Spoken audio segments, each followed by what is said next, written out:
This is 6 News Now, sponsored by the University of Michigan, Flint. Morning, the Ingham County Health Department has pulled back 2 of its school-related emergency COVID-19 mandates. Now that includes the mask requirement on school grounds and the quarantine process for those who are in close contact. The Ingham County Health Department says it will no longer require students and staff to wear masks in the classroom, leaving the decision up to each district. Now this comes as cases per 100,000 have dropped by 78% over the last 2 weeks, along with the decline in hospitalizations. The department says masking up in crowded settings continues to be recommended, and the quarantine will still be required for those who test positive for COVID-19.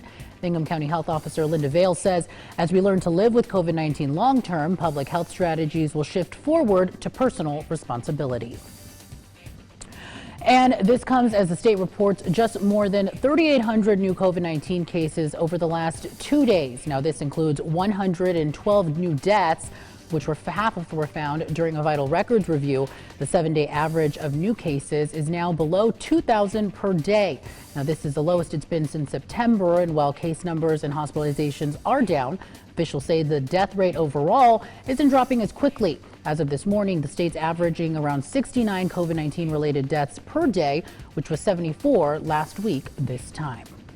And shifting gears, the city of Lansing is hosting a mobile food distribution this morning. Now, the event will begin in about an hour at 9 o'clock.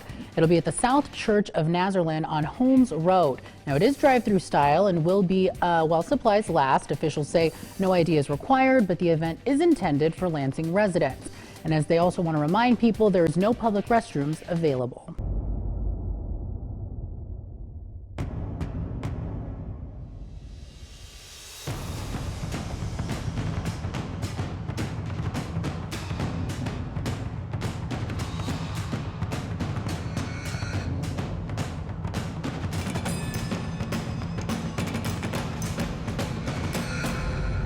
Reduced visibility across the board for our region this morning, but the reasons might not be why you think. We're not dealing with any fog or any indications of fog in the mid-Michigan area. We're actually dealing with a phenomenon called blowing snow. It's just a result of when we have really gusty winds outside, as well as a fresh round of snow on the ground. It's kind of blowing that snow around, reducing visibility down to 7 miles here in Lansing, same as down in Hillsdale. 3 miles of visibility in Jackson, Marshall, and Coldwater. We'll still have to deal with these visibility conditions as we move throughout at least the next couple of hours or so until winds die down. Take a live look at the Capitol. Winds still fairly gusty outside, coming out of the west currently at 20 miles per hour, providing a significant wind chill outside. Current temperatures reading at 11 degrees, but feeling like -7 this morning. Over to our neighbors in the west in Grand Ledge, a little bit of an improvement here in terms of the wind speeds, only up to 7 miles per hour currently, but current temperatures still fairly cold, sitting at 11 degrees. More of the same conditions down in Hillsdale, but cloud cover significantly increased compared to what we were seeing here in Lansing and Grand Ledge. Temperatures just slightly warmer, sitting at 12 degrees, but take a look at these wind gusts, already up to 42 miles per hour this morning.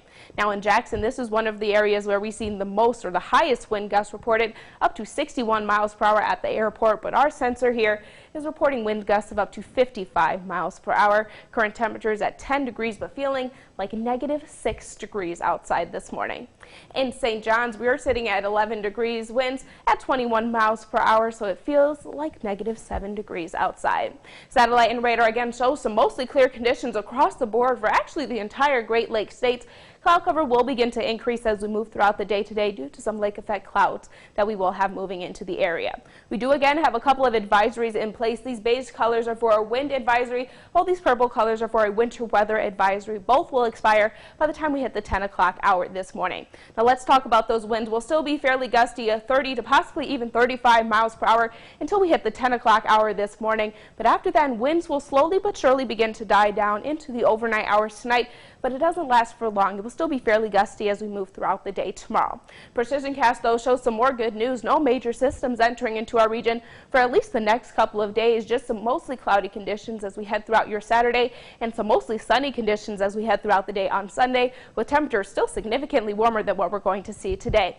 Today, high temperatures only up to 20 degrees in the mid-Michigan region, but of course, we are going to feel much colder than that. By all means, tomorrow will be a much better day for us in mid-Michigan. Mostly sunny conditions, high temperatures topping out near 40 degrees for the region, but we should enjoy this warm weather while it lasts because it will be relatively short-lived. We're still in the mid-30s by Monday, but we drop down to the lower 30s and even mid-20s by the time we get to Wednesday, with a possible messy situation with some wintry mix on Tuesday.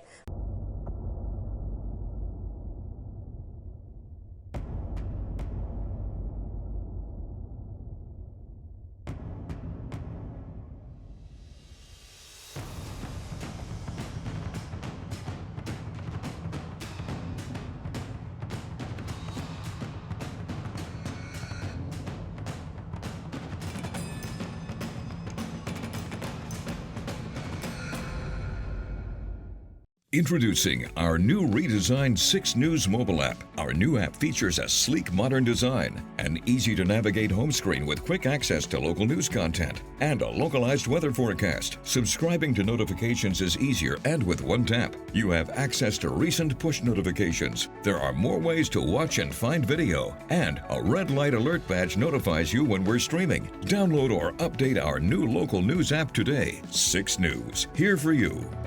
I'm Siobhan Klipfer, and if you're looking for a different kind of lunch break, check out the Daily Digital Debrief every weekday here for you at 12:30 on WLNS.com and on the 6 News app. It's a little bit of news, a little bit of weather, and a little bit extra. We'll see you. All right, welcome back, everyone. Kendall and I are here to talk about some things that are going to get you talking, and we start with what looks like a nightmare over in Monroe, Michigan. Now, this is between Detroit and Toledo. Now, there was recently some major flooding in the roads caused by ice jams, and you can see people wading through the water that's all the way up to their knees, and it looks like that water is actually covering up the entire car. Yeah. Look at that. It's like mush water. It almost looks like it's like a swamp. Like slushy. Yes, and fun fact, everybody, Kaylee Marentet, she used to be the evening anchor here. She filmed all of this. Look at that quality. It's amazing quality, but I couldn't imagine wading through water, let alone slushy ice. Cold water. For me, it's not for me. I would sit at home and I'd call my dad. Come pick me up. Yeah. All right, well, Michael, now over in San Francisco, so a little bit warmer there. Mary Lee was in the middle of her forecast, and it looks like she was talking about the Northern Lights when she was interrupted, but for a pretty special reason. Her then boyfriend, now fiance, got down to propose to her. According to the station, her co-anchors later said they've been helping to plan this for months. Now, in the first show, Kendall and I were saying, like, did she know what she was going to wear? Did she have her nails done? All of those things. Because, you know, I have to believe that some of her co-anchors were like, oh, you know, let's go get our nails done the day before. Yeah, something. And if they didn't, obviously there was shade in that office. Clearly. Because I would have been mad, big mad. Livid. All right, well, lastly, Kendall, this is a video from Streator, Illinois. Now, yesterday, the area's fire department was called out to rescue a senior dog after it had fallen into an icy hole. Now, they did have to widen the hole. They put a ladder down there, put a harness on the poor little puppy. Well, she's not little, but they finally got her out. And look at her. She's like, can you imagine? I would be so scared, and she can't even talk. She just barks. She just barks. I know. Ruff, ruff, ruff. Michael will just do the sound effects for all the videos now. we need a studio dog. Jam, our news director, if you're watching, we want a studio dog. We've been saying this for a while now. Just a little pup running around. I don't think anyone would object to that. Nobody, not even our...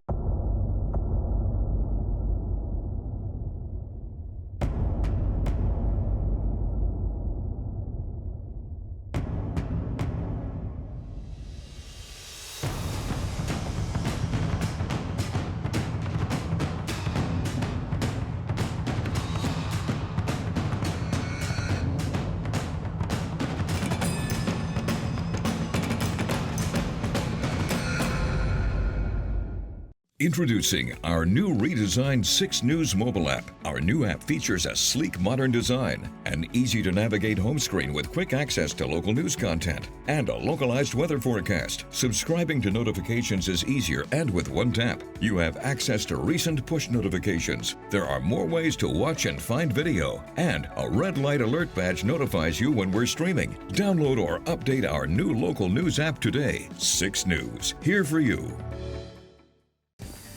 One man is in the hospital this morning and another is in custody. This all comes after a fire broke out in an Owasso home, leaving police to believe it may have been a possible arson. Now, what you're looking at is the damage of the home, which is located on the 1400 block of South Chipman Street over in Owasso. When fire crews arrived, a man was stuck on the second floor in a window. They were able to get him out, but he remains at a Flint hospital in critical condition. Officials say they don't know how the fire started, but they did find another person at the home who was hiding in the basement. Now, currently, that person is being held at the Shiawassee County Jail as the investigation continues. And here's what officials know so far. He was in the basement hiding where there's no fire in the basement. So after we were here a short time, we were doing further search and rescue, and the firefighters found him hiding in the basement. They're roommates, to the best of our knowledge. We're still working to find, we do have a history with both individuals through different police calls over the last, several months. Now, the suspect is currently facing charges of arson, while the man who's in the hospital is still recovering from first-degree burns and smoke inhalation. This is 6 News Now. We will begin in 60 seconds.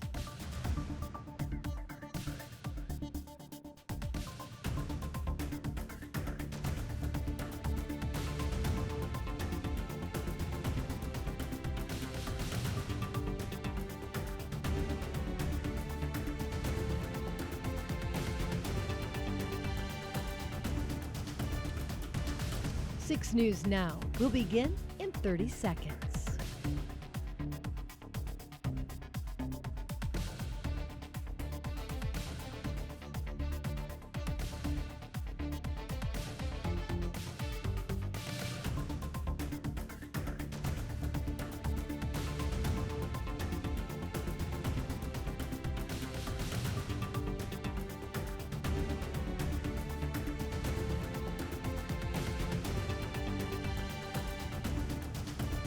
This is 6 News Now, sponsored by the University of Michigan, Flint.